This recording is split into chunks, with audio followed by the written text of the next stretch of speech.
خلق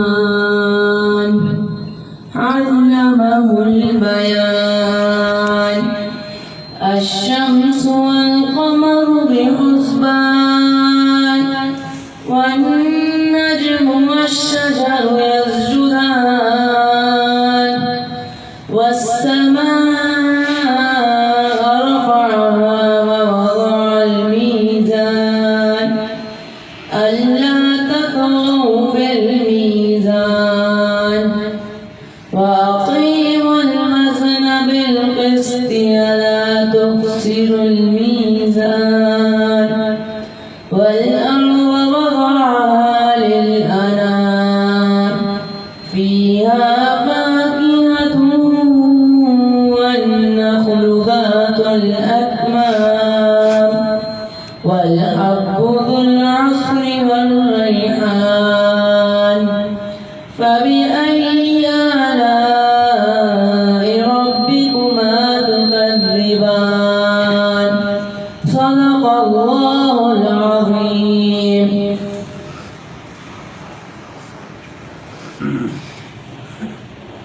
کلام اللہ جو پڑھتے ہیں لوگوں کو پڑھاتے ہیں فرشتے پر بچھاتے ہیں فرشتے پر بچھاتے ہیں اسی قرآن نے خالد کو سیف اللہ بنایا تھا اسی قرآن نے حبشی کی عظمت کو بنایا تھا بہت بہتر ہے جو قرآن میں پڑھتے ہیں پڑھاتے ہیں فرشتے پر بچھاتے ہیں فرشتے پر بچھاتے ہیں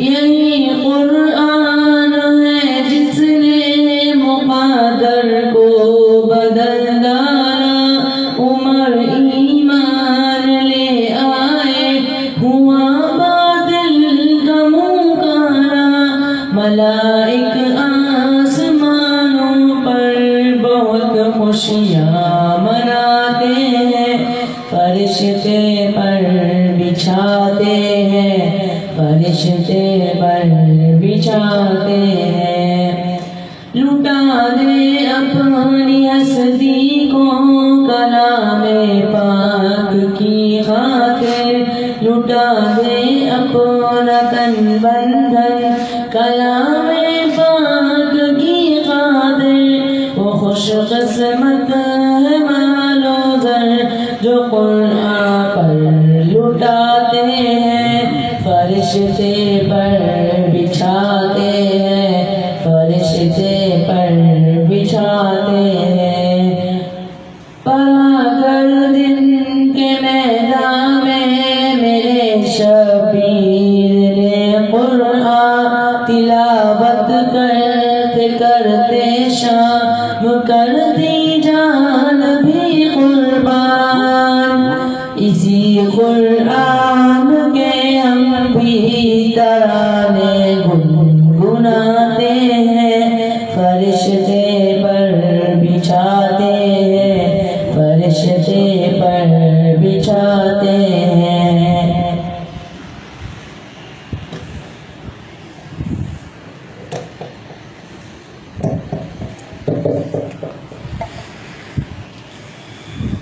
نعبده ونصلي على رسوله الكريم اما بعد اعوذ باللہ من الشیطان الرجیم بسم اللہ الرحمن الرحیم قال اللہ تعالی فی قرآن المجید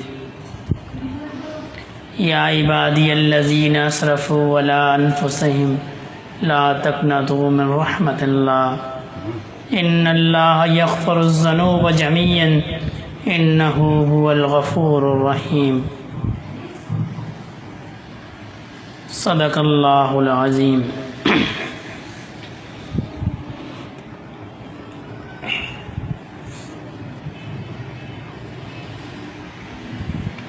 اللہ رب العزت نے جو محبت اور رحمت والا معاملہ انسانوں کے ساتھ فرمایا ہے وہ کسی اور مخلوق کے ساتھ نہیں فرمایا۔ انسان ایسی مخلوق ہے جو سب سے زیادہ اللہ رب العزت کی نافرمانی کرتی ہے، اور سب سے زیادہ محبت والا معاملہ بھی اللہ رب العزت نے انسانوں کے ساتھ فرمایا۔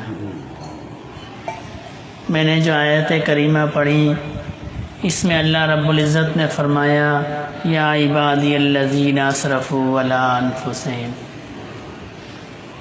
اے میرے بندو۔ صحابہ کرام فرماتے ہیں کہ جب یہ آیت نازل ہوئی تو صحابہ کرام میں خوشی کی لہر دوڑ گئی، سب صحابہ خوش ہو گئے۔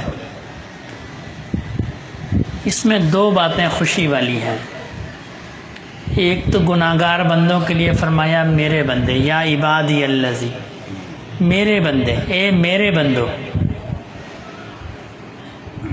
انسان کی یہ عادت ہے کہ اگر کوئی لائق اولاد ہو یا لائق ماتحت ہو یا لائق نوکر ہو تو وہ اس سے اپنا تعلق ظاہر کرتا ہے کہ جی فلاں بندہ میرا بندہ ہے، اور اگر کوئی نالائق نکل آئے، اولاد میں کوئی نالائق نکل آئے یا شاگردوں میں کوئی نالائق نکل آئے یا ملازموں میں کوئی نالائق نکل آئے، پھر ہم اس سے اپنا تعلق نہیں جتاتے، بلکہ ہماری کوشش یہ ہوتی ہے کہ ہم اس کو کسی کو یہ پتہ نہ چلے کہ یہ فلاں کا بیٹا ہے، فلاں کی بیٹی ہے، فلاں کا ملازم ہے، فلاں کا شاگرد ہے۔ کیوں؟ کہ بدنامی ہوگی، نالائق ہے، بات نہیں مانتا ہے، تو ہم اس سے اپنے تعلق کو رفع کرتے ہیں، دور کرتے ہیں کہ پہچان نہ ہو گئی کہ یہ نالائق ہے تو اس کا مجھ سے تعلق ہے، کسی کو پتہ نہ چل جائے۔ اور اللہ رب العزت کی ذات کتنی محبت کرنے والی ہے، جو نالائق ہیں ان کے بارے میں فرمایا کہ یہ میرے بندے ہیں، یا عبادی الذین، اے میرے بندو۔ یعنی قابل آدمی سے تو ہر کوئی تعلق جوڑتا ہے نا۔ اگر کسی کا کوئی بچہ قابل نکل آئے تو دور کے وہ رشتہ دار بھی جنہوں نے زندگی میں کبھی اس کے گھر میں قدم نہ رکھا ہو وہ بھی آ جاتے ہیں کہ جی ہمارا یہ بھتیجا ہے، ہمارا یہ بھانجا ہے، ہمارا یہ پھپھی زاد ہے، یہ خالہ زاد ہے۔ کامیاب آدمی سے تو ہر کوئی تعلق جوڑتا ہے، نیک آدمی سے تو ہر کوئی تعلق جوڑتا ہے۔ اللہ رب العزت کی ذات ایسی ہے، یہ لائٹ بند کر دیں یہ والی۔ اللہ رب العزت کی ذات ایسی ہے، اللہ رب العزت نے گناہگار لوگوں سے تعلق جوڑا ہے۔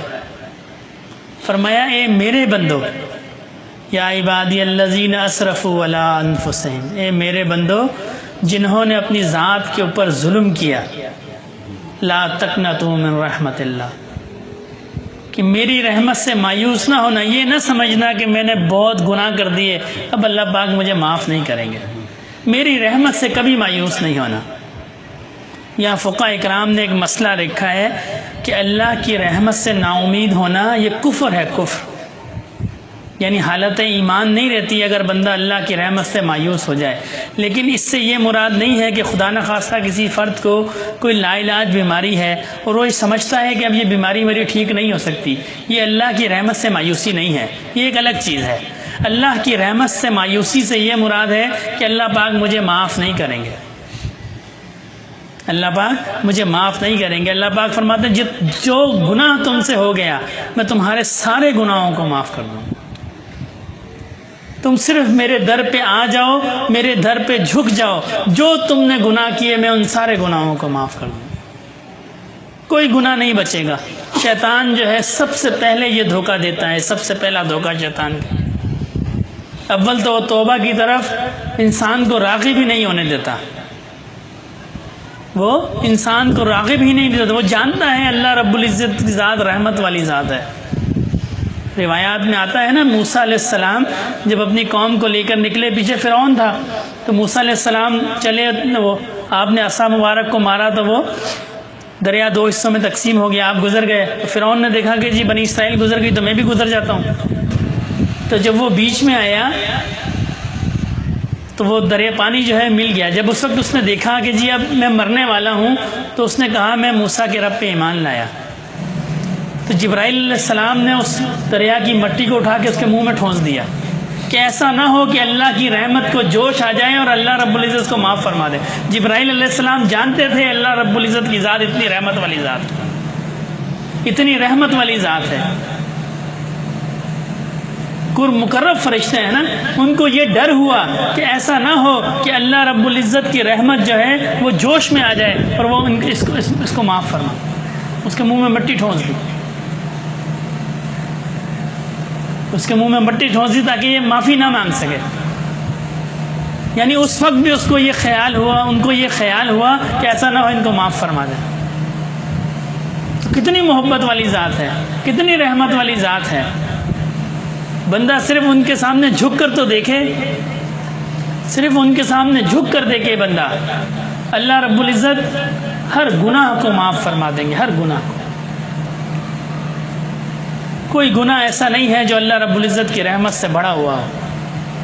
شیطان دھوکے میں ڈالتا ہے، سب سے پہلے تو وہ اس جانب راغب نہیں ہونے دیتا، پھر انسان اگر اس جانب توبہ کی جانب راغب ہو جاتا ہے پھر وہ اس کو بتاتا ہے کہ جی تم نے تو اتنا بڑا، کل تو تم نے توبہ کی، آج پھر تم نے یہی گناہ کر دیا۔ یہ توبہ کی طرف راغب نہ ہونا یہ اللہ رب العزت کی ناراضگی کی علامت ہے۔ ہم شاید یہ سمجھتے ہیں کہ ہم نے کل گناہ کیا، آج پھر توڑ دیا، اب ہم توبہ کریں گے تو اللہ کیا کہیں گے کہ جی کل بھی یہ آیا تھا آج پھر آ گیا۔ تو توبہ کی طرف راغب ہونا یہ بدبختی کی علامت نہیں ہے، توبہ کی طرف راغب نہ ہونا یہ بدبختی کی علامت ہے۔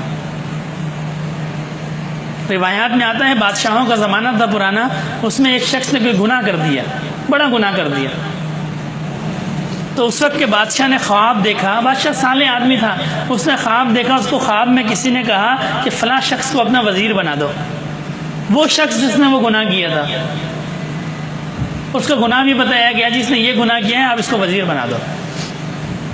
بادشاہ کی آنکھ کھل گئی، اس نے منادی کی کہ جی فلاں بندہ اس کو لے آؤ، لے آئے، اس سے کہنے لگے تم نے یہ گناہ کیا؟ اس نے کہا ہاں جی میں نے گناہ کیا۔ کہا تم آج سے وزیر ہو میرے، وزیر بنا دیا۔ اب بادشاہت کا جو ماحول ہے، جو ریاست کا جو ماحول ہے، دنیا کا جو ماحول ہے، وہ تو اس کو تو مزے لگ گئے۔ تو بادشاہ کے دل میں بھی یہ خیال آیا کہ جی اس کو تو اس جرم پر سزا ملنی چاہیے تھی اور مجھے یہ حکم ہوا ہے کہ جی اس کو وزیر بنا دو۔ جب یہ خیال اس کے ذہن میں پکا تو اس نے خواب میں پھر اس کو خواب ہوئی، خواب اس نے پوچھا کہ جی یہ اس بندے کو وزیر بنانے کا آپ نے کیوں کہا؟ تو وہ اس فرشتے نے کہا کہ اللہ رب العزت نہیں چاہتے کہ یہ بندہ توبہ کرے،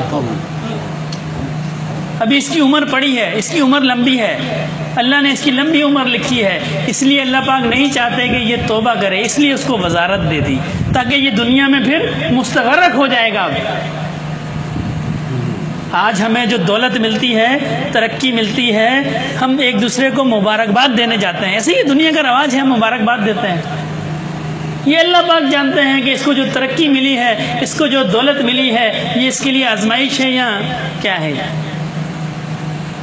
ہر دولت کا ملنا نیک بختی کی علامت نہیں ہے، عہدے کا ملنا نیک بختی کی علامت نہیں ہے، اولاد کا زیادہ ہونا نیک بختی کی علامت نہیں ہے، مال و اسباب کا بڑھ جانا نیک بختی کی علامت نہیں ہے۔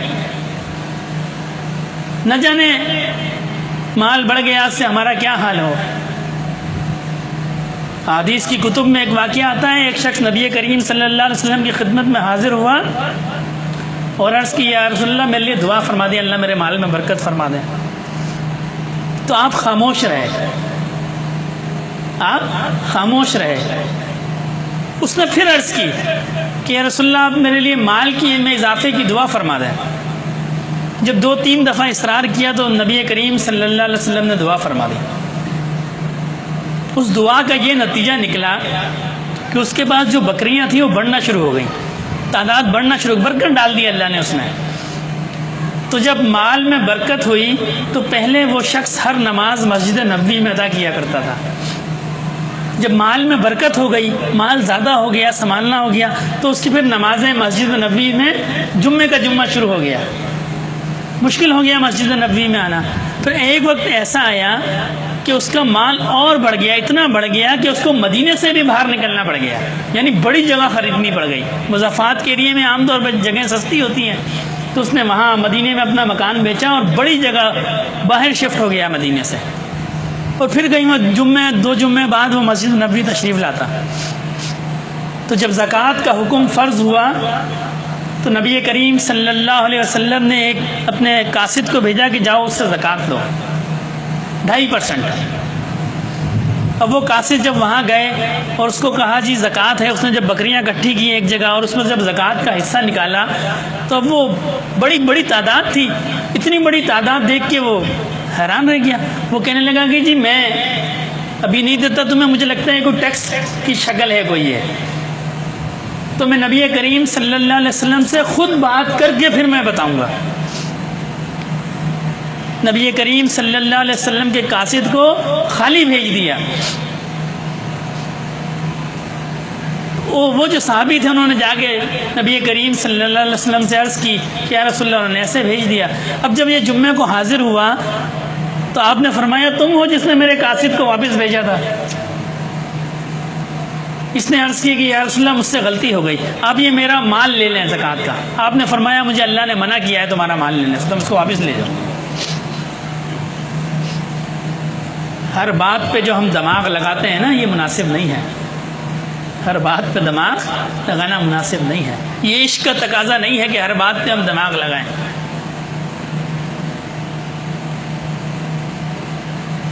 تو آپ نے واپس بھیج دیا اس کو۔ اس نے بار بار پھر اصرار بھی کروایا۔ جب نبی کریم صلی اللہ علیہ وسلم پردہ فرما گئے، حضرت ابوبکر صدیق کے پاس حکومت آئی، خلافت آئی، تو وہ شخص حضرت ابوبکر صدیق کی خدمت میں حاضر ہوا اور عرض کی کہ خلیفۃ الرسول یہ میرا مال ہے زکوٰۃ کا، یہ آپ لے لیں۔ آپ نے فرمایا جس مال کو اللہ کے نبی نے نہیں لیا میں اس کو نہیں لے سکتا، آپ نے اس کو واپس کر دیا۔ حضرت عمر کی حکومت آئی، وہ حضرت عمر کے پاس آیا، آپ نے اس کو واپس کر دیا۔ حضرت عثمان کی حکومت ہوئی، حضرت عثمان کے پاس آیا، آپ نے اس کو واپس کر دیا۔ کتابوں میں لکھا ہے کہ جب وہ باہر جا کے اس نے فقیروں سے کہا مدینے کے کہ یہ مال لے لو، فقیروں نے کہا جس مال کو اللہ کے رسول نے، آپ کے صحابہ خلفاء نے نہیں لیا، ہم اس مال کو نہیں لیتے۔ یعنی زکوٰۃ تو دور کی بات، اللہ نے اس پہ صدقہ بھی بند کر دیا۔ غریبوں کو دے دیتا تو صدقہ ہو جاتا، غریب و فقیروں نے مال لینے سے انکار کر دیا کہ جس مال کو اللہ کے نبی نے نہیں لیا ہم اس مال کو نہیں لیتے۔ اسی حالت میں مر گیا۔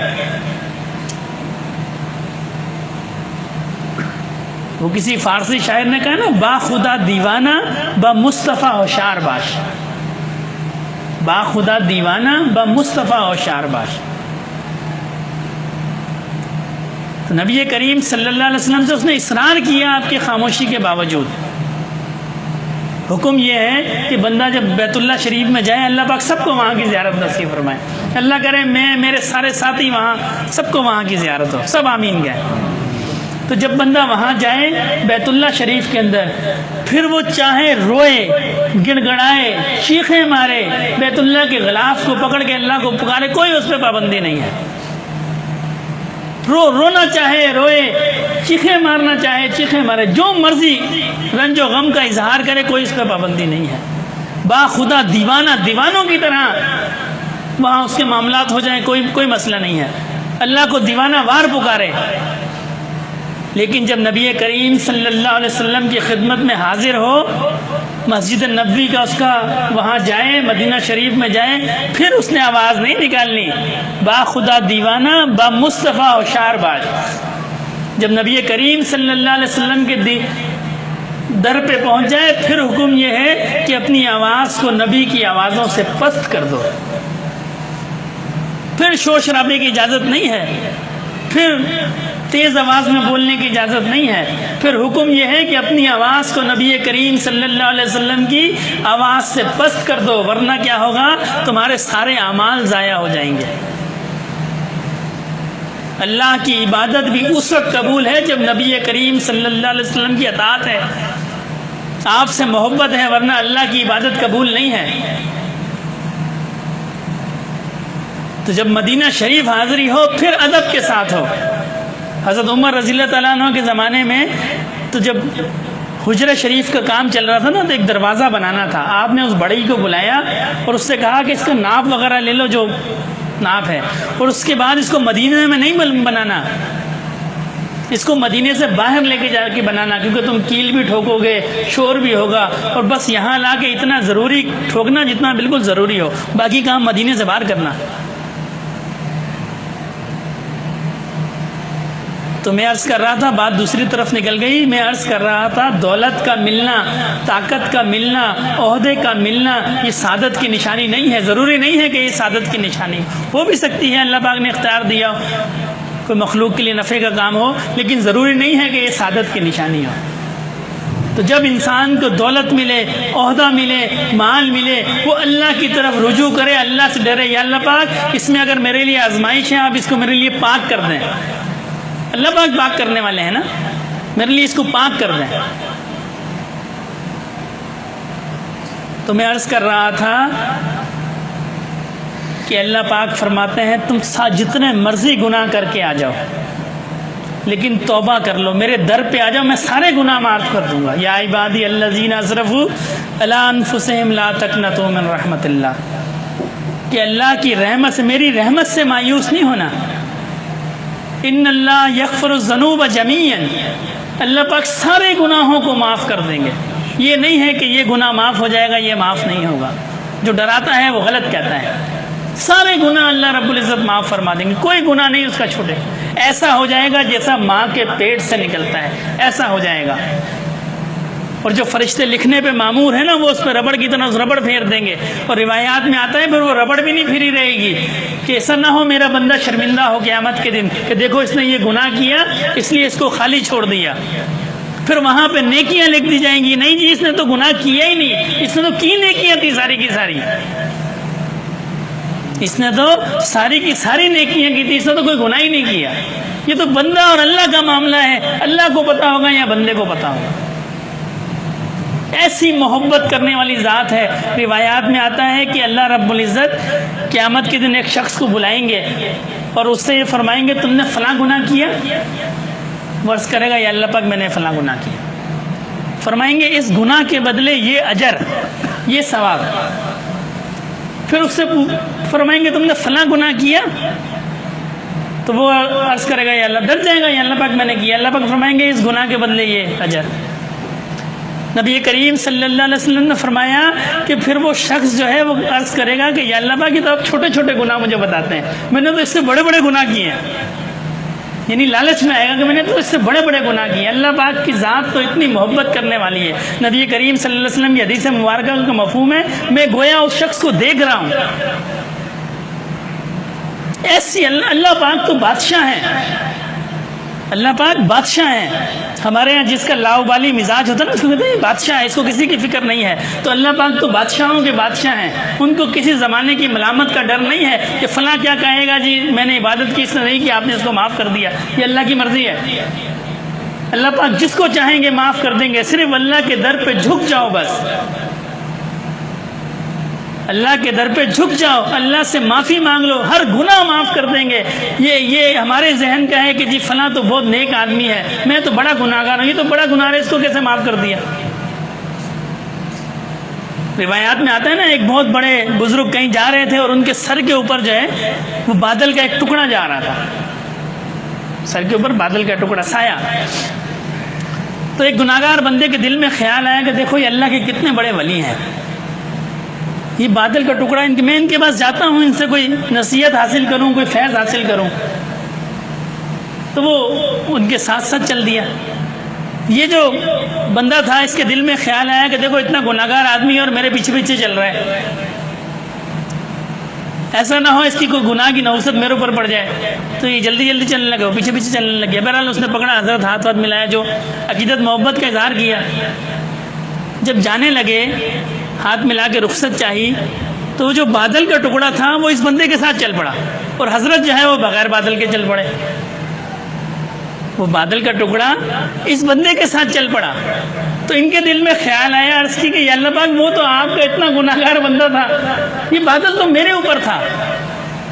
آواز آئی کہ وہ گناہ گار تھا. جب اس کے دل میں یہ بات آئی کہ میں بہت گناہ گار ہوں، اللہ کی رحمت دیکھو تمہارے دل میں تکبر آیا، اس کے دل میں اپنے گناہ کی ندامت پیدا ہوئی، وہ میں نے اس کے سارے گناہوں کو معاف کر دیا. یہ ندامت تو ایسی چیز ہے، یہ ندامت دل میں پیدا ہوتی ہے، پھر دل کو یہ ایسے دھو دیتی ہے، بس پانی کی طرح صاف کر دیتی ہے. جس طرح دنیا کی زمین کو صاف کرنے کے لیے پانی چاہیے نا، دل کی زمین کو صاف کرنے کے لیے ندامت چاہیے. ندامت اپنے گناہ پہ ندامت چاہیے، شرمندگی چاہیے. یہ اس گناہ کو ایسے صاف کر دیتی ہے جیسے بالکل پاک ہو گیا. مدینہ منورہ میں ایک شخص نے زنا کیا. نبی کریم صلی اللہ علیہ وسلم کی جب خدمت میں حاضر ہوا، ندامت ہوئی اپنے گناہ پہ، عرض کی کہ یا رسول اللہ مجھ سے گناہ ہو گیا. آپ نے منہ کو دوسری طرف پھیر لیا. وہ گھوم کے، سچا تھا نا، گھوم کے اس طرف آ گیا. عرض کی کہ یا رسول اللہ مجھ سے یہ گناہ ہو گیا. نبی کریم صلی اللہ علیہ وسلم نے دوسری طرف منہ کو پھیر لیا. جب 3 دفعہ یہ معاملہ ہوا، آپ نے صحابہ سے عرض کی، اس کا فرمایا اس کا منہ دیکھو، اس نے کہیں شراب تو نہیں پی؟ صحابہ کرام نے سونگا تو عرض کی کہ یا رسول اللہ اس نے شراب نہیں پی. آپ نے فرمایا اس پہ حد لگاؤ. اب شریعت میں حد یہ ہے کہ جو زنا کرے اس کو گاڑ دو اور سنسار کر دو، مار دو. تو مدینے میں کے میدان میں اس کو دبایا گیا اور اس کو پتھر مار مار کے مارا گیا. تو جب پتھر مار رہے تھے تو خون کا ایک پتھر لگا اور وہ حضرت عمر رضی اللہ تعالیٰ عنہ کے لباس مبارک پہ لگ گیا. تو آپ نے اس کو ایسے کہا کہ دیکھو خون لگ گیا، گندا ہو گیا میرا کپڑا. آپ نبی کریم صلی اللہ علیہ وسلم نے فرمایا عمر اس کو گندا نہ کہو، اس نے ایسی توبہ کی ہے پورے مدینے پہ تقسیم کر دی جائے تو پورا مدینہ بخشا جائے. یہ ندامت کوئی معمولی چیز ہے، یہ ندامت معمولی چیز نہیں ہے. انسان کے دل میں ندامت پیدا ہوتی ہے، اللہ رب العزت اس پر رحمتوں کی بارش کر دیتے ہیں. ومن تواضع للہ رفع اللہ، جو اللہ کے لیے تواضع کو اختیار کرتا ہے اللہ اس کو بلند کر دیتے ہیں.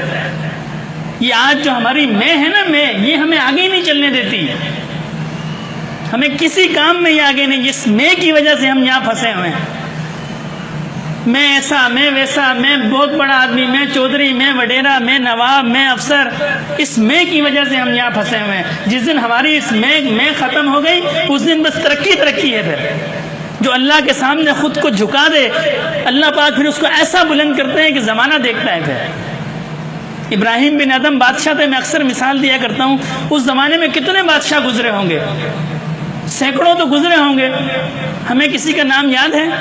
کسی کا بھی یاد نہیں ہے. آپ کے بڑے بھی بادشاہ تھے، آپ کی نسلوں میں بھی بادشاہ چلے ہوں گے، یا نہیں بھی ہوں گے تو اس ملک میں تو بہرحال بادشاہ چلے ہوں گے نا. کسی کو نام یاد ہے؟ کسی کو بھی یاد نہیں ہے. انہوں نے اللہ کے لیے بادشاہت چھوڑی، اللہ کے لیے اپنے آپ کو نیچے کر دیا. اللہ نے ایسا بلند کر دیا کہ سینکڑوں سال گزر گئے ہیں، ہر مسلمان کو ان کا نام یاد ہے. ایسا اللہ نے ان کو بلند کیا. بادشاہ ہوتے تو 1 نسل 2 نسل یاد رکھتی. ہمیں اپنے پردادا کا نام یاد نہیں ہوتا عام طور پہ. کسی کا اگر وہ خاص ہو تو الگ بات ہے، عام طور پہ ہمیں اپنے پردادا کا نام یاد نہیں ہوتا. نہ ہمارے پوتے کے بیٹے کو ہمارا نام یاد ہوگا. آج ہم اس نام کے لیے بڑی جدوجہد کرتے ہیں نا، جی میرا نام روشن ہو جائے. تیسری نسل کے بعد نام ختم ہو جاتا ہے. کسی کو نہیں یاد ہوگا میرے پردادا کا کیا نام تھا. اور اگر کسی کو اتفاق سے یاد بھی ہو تو ان کے والد کا نام یاد نہیں ہوگا. اور وہ بھی جب حیات ہوں گے تو وہ بھی کہتے ہوں گے میرا نام خراب ہو جائے گا. سب سے پہلے انسان جب اس دنیا سے جاتا ہے نا تو اس کا نام اس کے ساتھ جاتا ہے.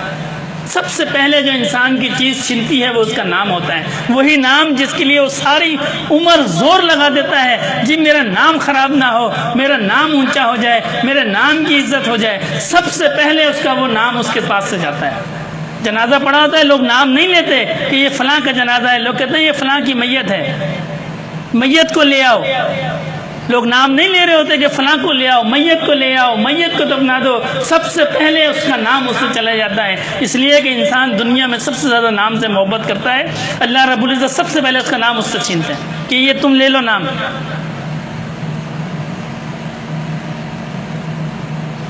تو جب تک بندہ میں ختم نہیں کرتا ہے، اپنی عاجزی اللہ کے سامنے جھکتا نہیں ہے، جب تک کام نہیں بنتا. بندہ اللہ کے سامنے جھک جائے پھر کام بڑا آسان ہے، پھر اس کو کوئی مسئلہ نہیں ہے. ایک بزرگ سے کسی نے عرض کی کہ حضرت جہنم میں لے کے جانے والے کون سے اعمال ہیں جو انسان کو جہنم میں لے کے جائیں گے؟ یہ جو اللہ والے ہیں نا یہ بڑی سادی گفتگو کرتے ہیں، یہ فصیح و بلیغ گفتگو نہیں کرتے، سادی گفتگو ہوتی ہے. بس مشکل باتیں نہیں کرتے. یہ نہیں کہ مشکل باتیں ان کو آتی نہیں ہیں، یہ کرتے نہیں ہیں. تو عرض کی کہ حضرت وہ کون سے اعمال ہیں جو انسان کو جہنم میں لے کے جائیں گے؟ حضرت خاموش ہو گئے. کچھ دیر کے بعد فرمایا کہ بھائی وہ کون تھا جس نے یہ سوال کیا؟ اس نے کہا کہ حضرت میں، جیسے ہماری عام عادت ہے میں. تو حضرت نے فرمایا بس یہ میں ہے جو جہنم میں لے کے جائے گی، باقی کوئی چیز جہنم میں نہیں لے کے جائے گی۔ انسان کو اس کی میں جہنم میں لے کے جائے گی۔ انسان اس میں کی وجہ سے نیک اعمال نہیں کرتا، اس میں کی وجہ سے اللہ کو یاد نہیں کرتا کہ جی میرا نام ہو جائے، میں مصروف ہوں، مجھے فرصت نہیں ہے۔ تاریخ آپ پڑھ لیں، بہت سارے لوگوں نے ہدایت صرف اس لیے قبول نہیں کی کہ نبی کریم صلی اللہ علیہ وسلم جی نبوت تو ہمارے خاندان میں ہونی چاہیے جی، یہ میں اتنی خراب چیز ہے۔ جب انسان میں آتی ہے پھر اس میں تکبر آتا ہے، وہ دوسرے کو حقیر سمجھتا ہے، اور جس شخص میں تکبر آ گیا پھر اس کو توبہ کی توفیق نہیں ہوتی، پھر وہ سمجھتا ہے میں تو بالکل ٹھیک ہوں، مجھے تو کوئی مسئلہ ہی نہیں ہے۔ تو تواضع اختیار کریں، تواضع، ندامت اپنے دل کے اندر آئے، ندامت مخلوق کے لیے تواضع ہو اور اللہ کے لیے ندامت ہو۔ اپنے دل کو نرم کر دیں سب کے لیے۔ روز بندہ رات کو اپنے سلسلے میں تو ویسے ہی ہے، رات کو اٹھو تو ذکر کرو۔ اگر کسی کو رات کو اٹھنے کی ہمت نہیں ہے تو عشاء کے بعد بڑے حضرت صاحب رحمۃ اللہ علیہ فرمایا کرتے تھے کہ اگر کسی کو رات کو تہجد میں اٹھنے کی ہمت نہ ہو تو وہ عشاء کی نماز کے ساتھ ہی 2 رکعت یا 4 رکعت تہجد کی نیت سے پڑھ لے، چلو کم از کم ایک ادا ہو جائے گا فرض۔ رات میں اٹھنے کی ہمت ہو تو بہت ہی اعلیٰ ہے۔ تو جب بھی اٹھے رات میں مراقبہ کرے، اپنے دل کو خالی کر دے سب سے پہلے مخلوق سے، جو عداوت ہو، کسی سے نفرت ہو، کسی نے دکھ تکلیف دیا اس کو معاف کر دے۔ میں ایک بزرگ کا واقعہ پڑھ رہا تھا، جب کوئی ان کو اذیت دیتا، کوئی ناراضگی ہوتی، کوئی پریشان کرتا، اور پھر بعد میں جب معافی مانگنے آتا تو حضرت فرماتے معافی کس بات کی، ماضی کو جانے دو، میں نے تو اسی وقت تمہیں معاف کر دیا تھا۔ اور روایت میں آتا ہے جب وہ فوت ہوئے تو کسی نے خواب میں دیکھا کہ حضرت کیا معاملہ ہوا، فرمایا جب اللہ رب العزت کے سامنے پیشی ہوئی تو اللہ رب العزت نے فرمایا ماضی کو جانے دو، میں نے تمہیں معاف کر دی۔ یہ کیسا اچھی بات ہے کہ آج ہم کسی کو معاف کر دیں اس امید پہ کہ اللہ ہمیں معاف کریں گے، حالانکہ ہم اس سے بدلہ لے سکتے ہوں، جس سے ہم بدلہ نہیں لے سکتے اس کو معاف کرنا تو ویسے ہی بڑا آسان ہے نا، کہ جی ہم اس سے بدلہ نہیں لے سکتے، میں نے اس کو معاف کیا۔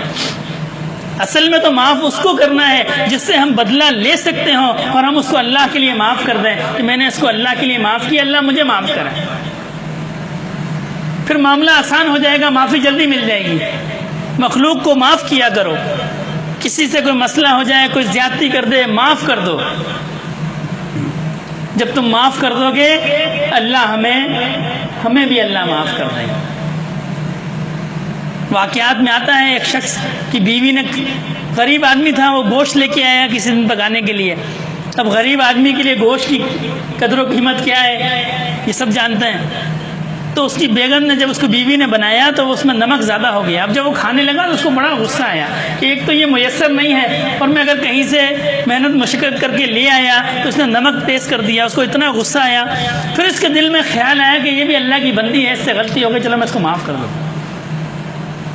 فوت ہو گیا تو کسی نے خواب میں دیکھا کیا معاملہ ہوا، کہنے لگا کہ میں نے اس عورت کو اللہ کی بندی ہونے کی وجہ سے معاف کیا، اللہ نے مجھے بھی معاف کر دیا۔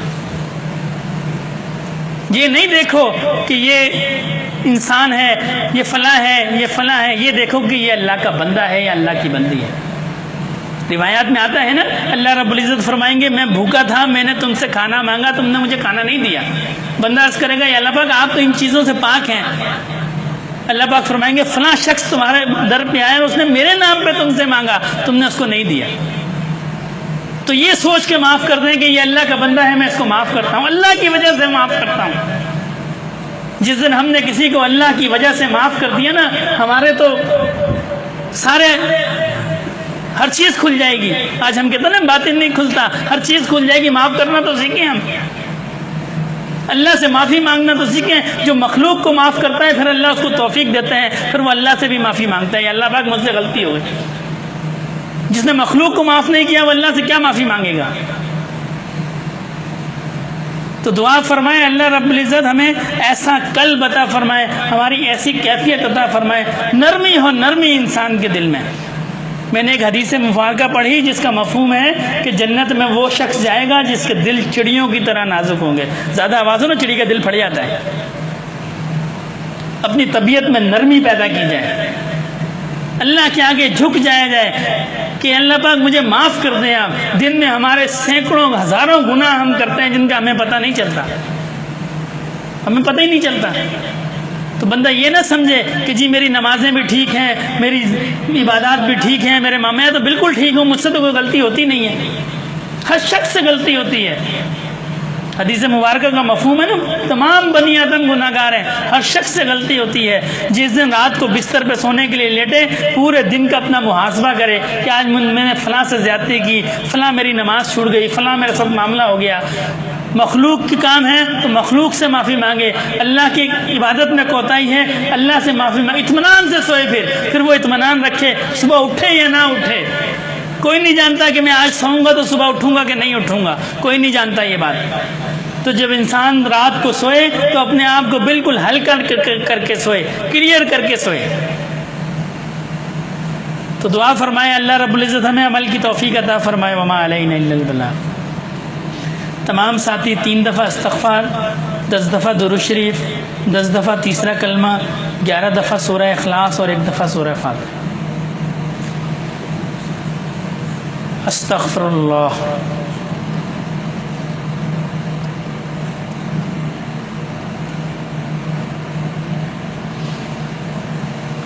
سبحان اللہ والحمد للہ ولا الہ الا اللہ واللہ اکبر۔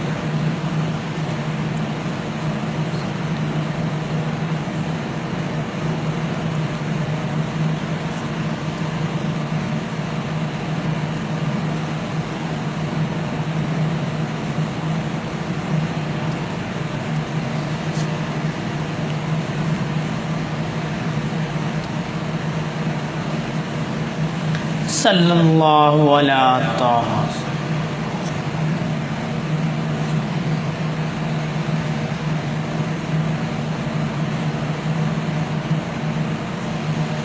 قل هو اللہ احد اللہ الصمد لم یلد ولم یولد ولم یکن لہ کفوا احد۔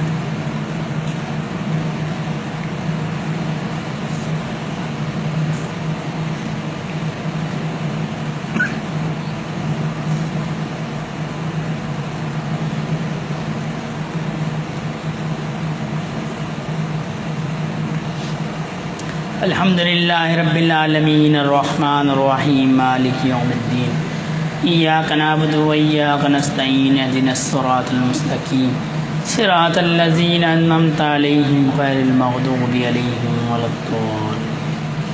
الحمد للہ رب العالمین والصلاة والسلام علی سید المرسلین۔ یا اللہ پاک جو پڑھا گیا اس کا ثواب نبی کریم صلی اللہ علیہ وسلم کی بارگاہ عالیہ میں پیش فرمائیے۔ آپ کے طفیل جملہ صحابہ کرام، سلسلہ عالیہ نقشبندیہ کے جملہ شیوخ و الزام، خصوصاً میرے دادا رحمۃ اللہ علیہ کے نامہ اعمال میں داخل فرمائیے۔ یا اللہ پاک اس کا ثواب جملہ مسلمان مردوں اور عورتوں، زندہ اور مردہ، سب کے نامہ اعمال میں داخل فرمائیے۔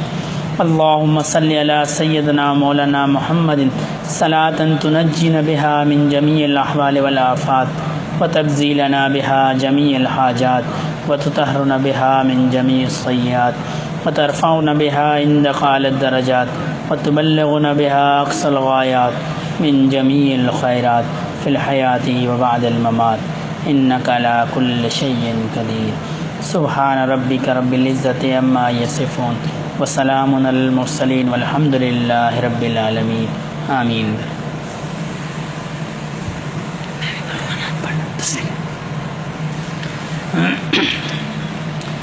تمام ساتھی آنکھوں کو بند کر لیں، اگر کپڑا یا رومال وغیرہ ہے تو اس کو چہرہ ڈھانپ لیں، اس سے اپنی توجہ دل کی طرف اور دل کی توجہ اللہ رب العزت کی ذات کی طرف۔ یہ تصور رکھنا ہے کہ اللہ رب العزت کی رحمت اور محبت میرے دل میں آ رہی ہے، اور اس رحمت کے نور سے میرے دل میں جو تاریکی ہے گناہوں کی وہ دور ہو رہی ہے۔ یہ تسبیح بجائی جائے گی۔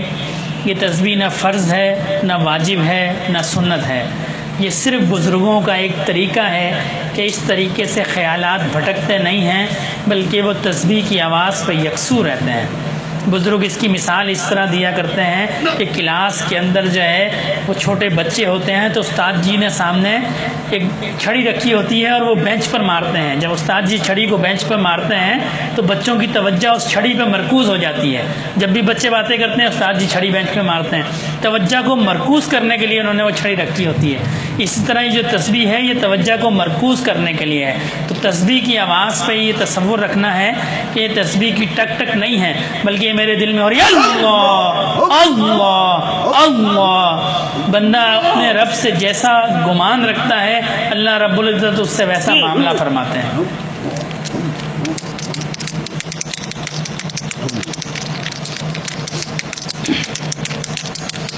انما المؤمنون الذين اذا ذكر الله وجلت قلوبهم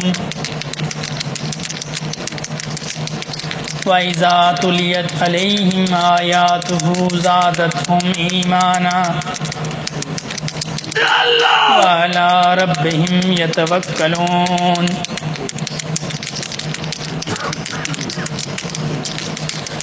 اللہ اللہ اللہ. عزیزو دوستو یارو یہ دنیا دار فانی ہے. عزیزو دوستو یارو یہ دنیا دار فانی ہے. جی اپنا مت لگاؤ تم لحد میں جا بنانی ہے. آئے تم بندگی کرنے پھنسے لذات دنیا میں. ہوئی اندھی عقل تیری تیری کیسی نادانی ہے. گناہوں میں نہ کر برباد عمر اپنی تو توبہ کر. کہاں ہے باپ دادا سب کہ جن کی تو نشانی ہے. تو نیکی کر نمازیں پڑھ اللہ کو یاد کر ہر دم کہ آخر میں تیری نیکی ہی تیرے کام آنی ہے. اللہ اللہ اللہ. ذکر گو تا تیرا جانست پاکی دل ز ذکر رحمان است. مومنا ذکر خدا بسیار گو مومنا ذکر خدا بسیار گو تابعہ بھی درد و عالم آبرو.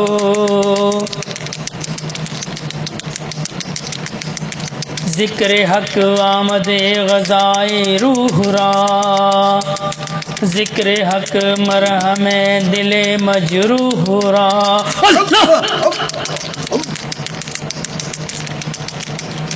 نہ دنیا سے نہ دولت سے نہ گھر آباد کرنے سے.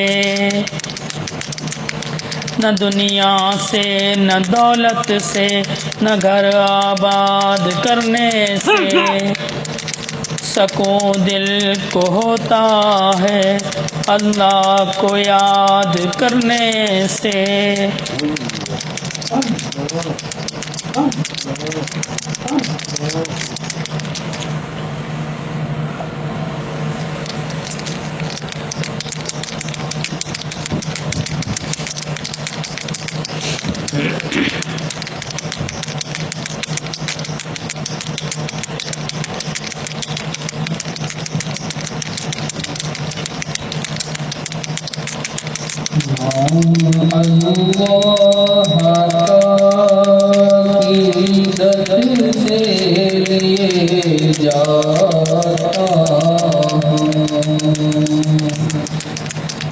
نام اللہ کا عقیدت سے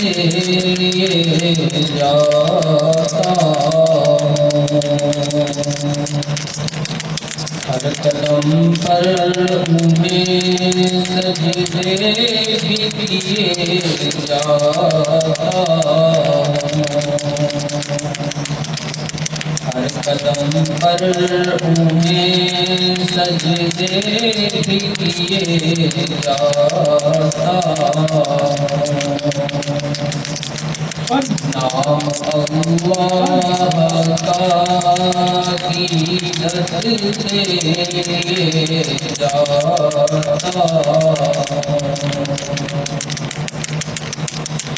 کوئی دنیا میں میرا خوار نہیں کوئی دنیا میں میرا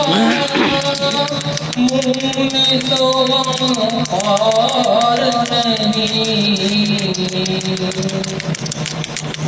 رحمت کے سہارے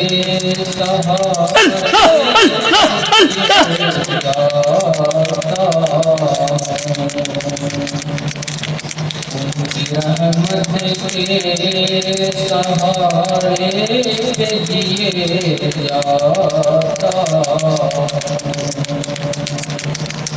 نام اللہ کا عقیدت سے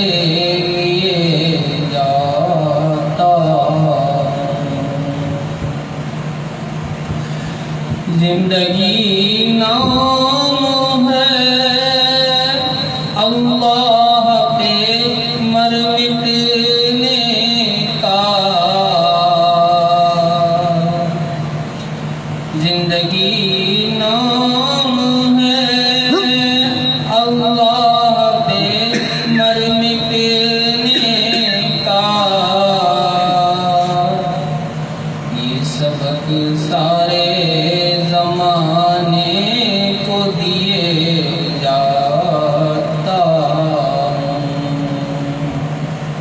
یہ سبق سارے زمانے کو دیے جاتا نام اللہ کا عقیدت سے جاتا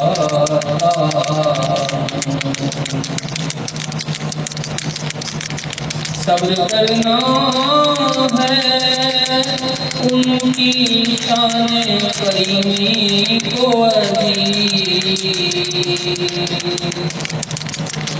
صبر کرنا ہے ان کی شان کریمی کو عزیز میں یہی سوچ کر آنسو بھی کیے جاتا میں یہی سوچ کر آنسو بھی کیے جاتا نام اللہ کا عقیدت سے کیے جاتا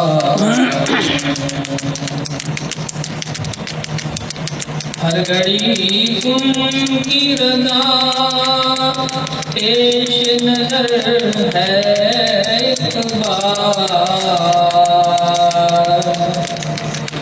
ہر گھڑی ان کی رضا پیش نظر ہے ایک بار شکر ہے ایک سلیقے سے جیے جاتا شکر ہے ایک سلیقے سے جیے جاتا نام اللہ کا عقیدت سے جاتا ہر قدم پر انہیں سجدے بھی کیے جاتا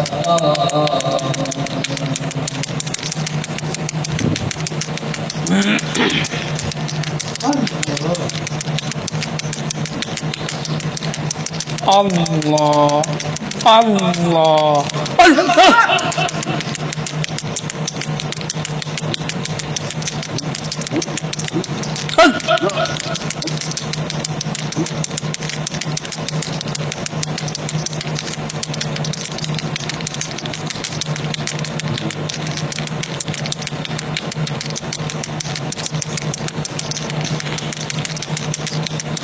جس وقت وہ جلوہ نما ہوں گے، انوار کا عالم کیا ہوگا؟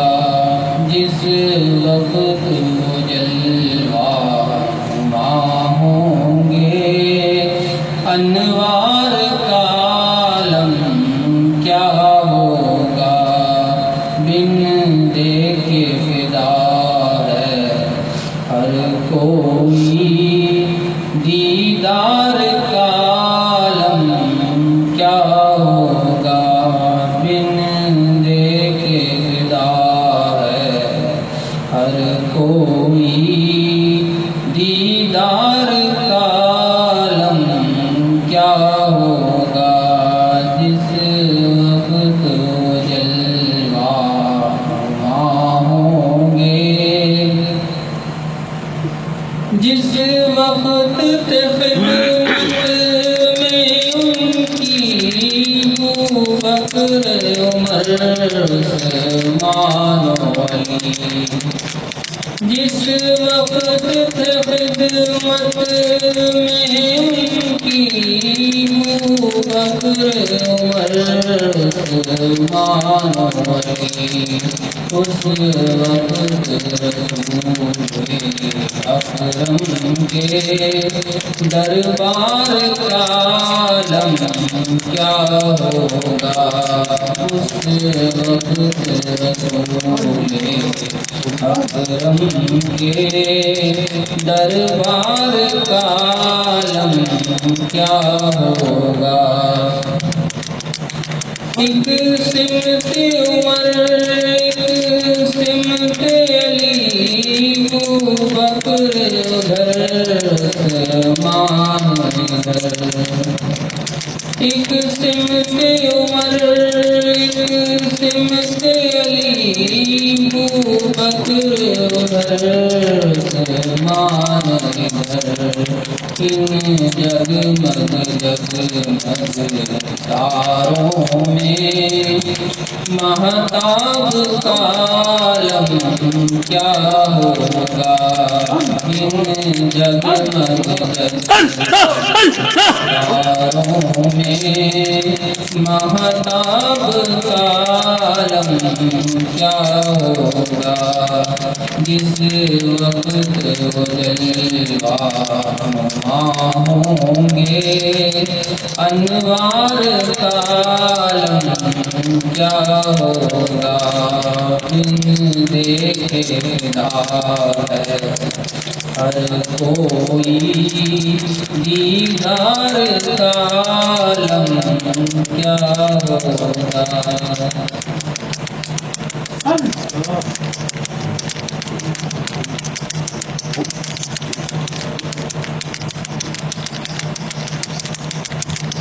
اللہ اللہ اللہ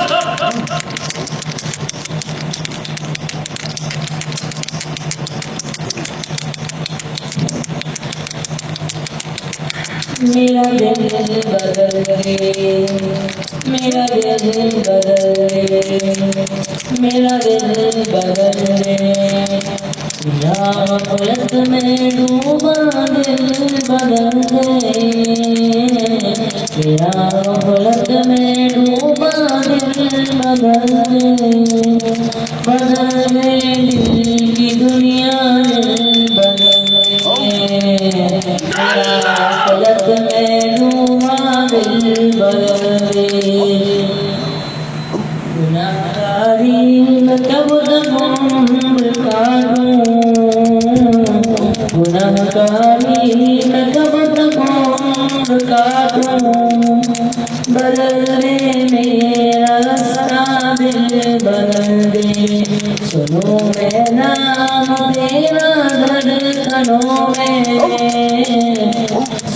میں نام تیرا دھڑکنوں میں مزہ آ جائے مولا دل بدل دے میرا غفلت میں ڈوبا دل بدل دے ہٹا لوں آنکھ اپنی ماں سے ہٹا لوں آنکھ اپنی ماں سے جیوں میں تیرے خاطر دل بدل دے میرا غفلت میں ڈوبا دل بدل دے پڑھاؤں تیرے در پہ دل شکستہ پڑھاؤں تیرے در پہ دل شکستہ رہوں کیوں دل شکستہ دل بدل دے میرا غفلت میں ڈوبا دل بدل دے میری فریاد سن لے میرے مولا میری فریاد سن لے میرے مولا بنا لے اپنا بندہ دل بدل دے میرا غفلت میں ڈوبا دل بدل دے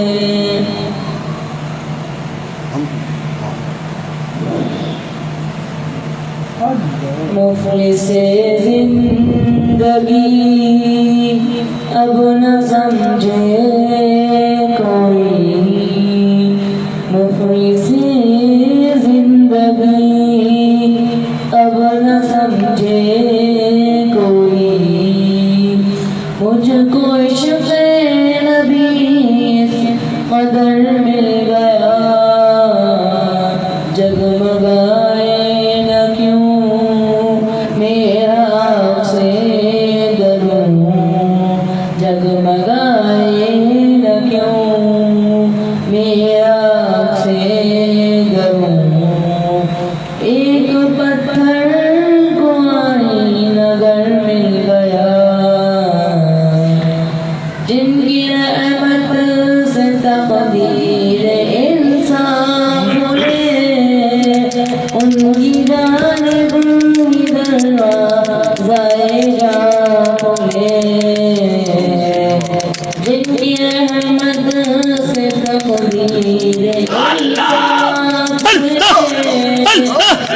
ان کی جانب دروازۂ جاں کھلے جان رے رواں لے کے جاتی کہاں جان عمر رواں لے کے جاتی کہاں خیر سے مجھ کو بشر مل گیا زین رنگ کا سانس بے روح کی روح پر معصیت کی کری گوبھی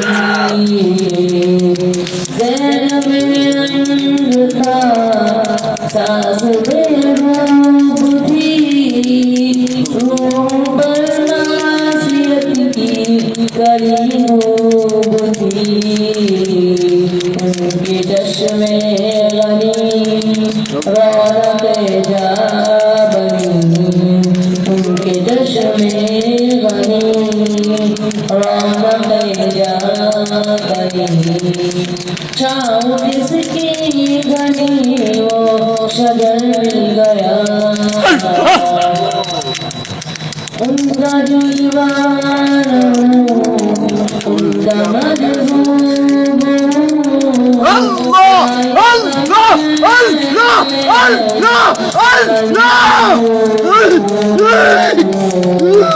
ان کا دیوان ان کا مجذوب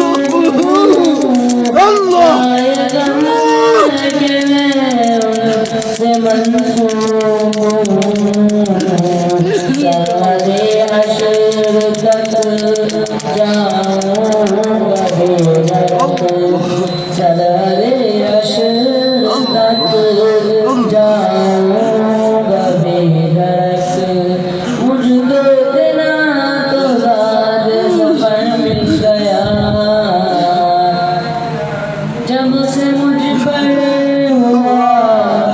مصطفیٰ کا کرم اللہ بن گیا دل مظفر چراغ حرم جب سے مجھ پر ہوا مصطفیٰ کا کرم بن گیا دل مظفر چراغ حرم زندگی پھر رہی تھی بھٹکتی ہوئی زندگی پھر رہی تھی بھٹکتی ہوئی میری خانہ بدوشی کو گھر مل گیا مخلص زندگی اب نہ سمجھے کوئی مجھ کو عشق نبی اس قدر مل گیا جگمگائے نبیوں میرا سے دروں ایک پتھر کو آئینہ گر مل گیا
ہر دم مرشد تیرا میں خانہ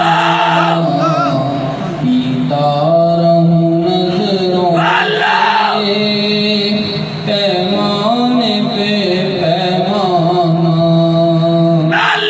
آباد رہے ہر دم مرشد تیرا میں خانہ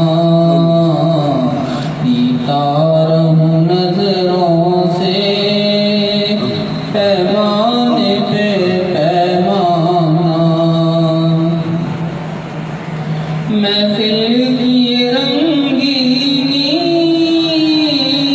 ہے دم سے فقط ان کے محفل کی رنگینی ہے دم سے فقط ان کے دیکھا کروں ہر دم میں چہرہ تیرا جانا دیکھا کروں ہر دم میں چہرہ تیرا جانا اے تشن لبوں پیاس اپنی بجھا جا اے تشن لبوں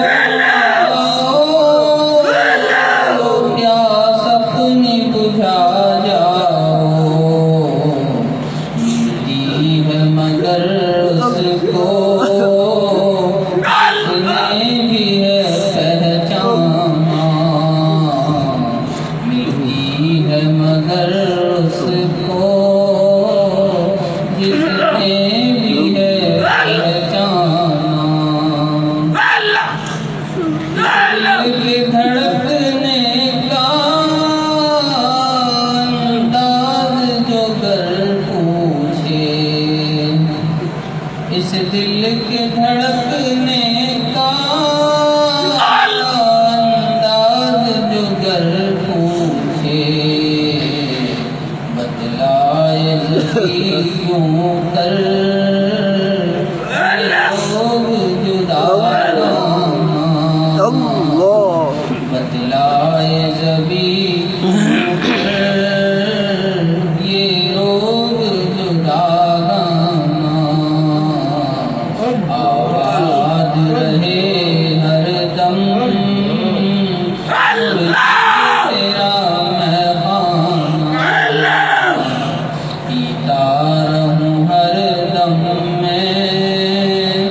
دعائے خیر. الحمدللہ رب العالمین والصلاة والسلام علی سید المرسلین. ربنا ظلمنا انفسنا وان لم تغفر لنا وترحمنا لنكونن من الخاسرین. ربنا لا تؤاخذنا ان نسینا واخطانا. ربنا ولا تحمل علينا إصرا كما حملته على الذين من قبلنا.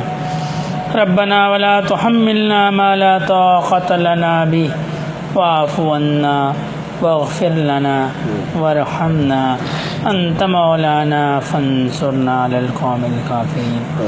ربنا لا تزغ قلوبنا بعد إذ هديتنا وهب لنا من لدنك رحمة إنك أنت الوهاب. ربنا هب لنا من أزواجنا وذرياتنا قرة أعين واجعلنا للمتقين إماما. اللهم حاسبني حسابا يسيرا. اللهم حاسبني حسابا يسيرا. اللهم حاسبني حسابا يسيرا. اللهم اغفر لنا قبل الموت وارحمنا عند الموت ولا تعذبنا بعد الموت ولا تحاسبنا يوم القيامة إنك على كل شيء قدير. اللهم أعنا على ذكرك وشكرك وحسن عبادتك. اللهم إنك عفو تحب العفو فاعف عنا.